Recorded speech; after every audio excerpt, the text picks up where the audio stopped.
সুনামগঞ্জের রাস্তা ও ফসলি জমির পাশে পৌরসভার বিশাল ময়লার ভাগাড়। বিকল্প কোনো পথ না থাকায় একরকম বাধ্য হয়ে চলাচল করেন পথচারীরা।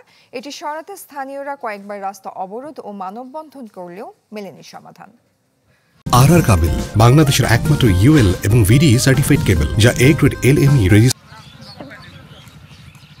এক পাশে চলাচলের রাস্তা, অন্য পাশে ফসলি জমি, এর মধ্যেই জায়গা জুড়ে আছে বিশাল ময়লার ভাগাড়। বেতগঞ্জ বুড়িস্থল থেকে সুনামগঞ্জ শহরে যাওয়ার একমাত্র সড়ক, যেখানে দীর্ঘদিন ধরে ময়লা ফেলছে নগরবাসী। বিকল্প স্থান না থাকায় একরকম বাধ্য হয়েই এ কাজ করতে হচ্ছে। এরপরও টনক নড়ছে না কর্তৃপক্ষের।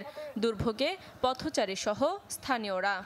প্রতিদিন 20 থেকে 25 হাজার মানুষ এই রাস্তা দিয়ে চলাচল করে, অথচ এই রাস্তার এই জায়গাখানে আসার সাথে সাথেই কিন্তু তখন নাকটা বন্ধ করে দেওয়া হয়। দুর্গন্ধ, মশা, মাছি, শিয়াল, কুকুর এবং মাদক সেবীদের অভয়ারণ্য এখানে তৈরি হয়েছে। আমাদের ছাত্রছাত্রী যারা স্কুলে যায় অনেক কষ্ট হয়, মুখ বন্ধ করে যাইতে হয়। শহর রক্ষা করতে গিয়ে গ্রাম কোনো অবস্থাতেই গ্রামকে ধ্বংস করা যাবে না। আমরা অনতিবিলম্বে এর অপসারণ চাই। ময়লার ভাগাড় থেকে রক্ষা পেতে নানা কর্মসূচিও পালিত হয়েছে। পৌর কর্তৃপক্ষের দাবি, সীমানা প্রাচীর তৈরির পরিকল্পনা চলছে। এই দুর্ভোগ কতটা কমানো যায় আমরা সেই চেষ্টা করতেছি, এবং পাশাপাশি যদি আমরা একটা প্রোটেকশন ওয়াল দিয়ে দিতে পারি, তাহলে হয়তো তাদের এই ময়লা আবর্জনা হয়তো রাস্তায় আসবে না। সেই ব্যবস্থাটা আমরা করার চেষ্টা করব।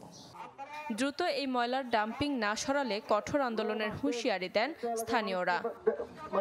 Desk report, channel 24।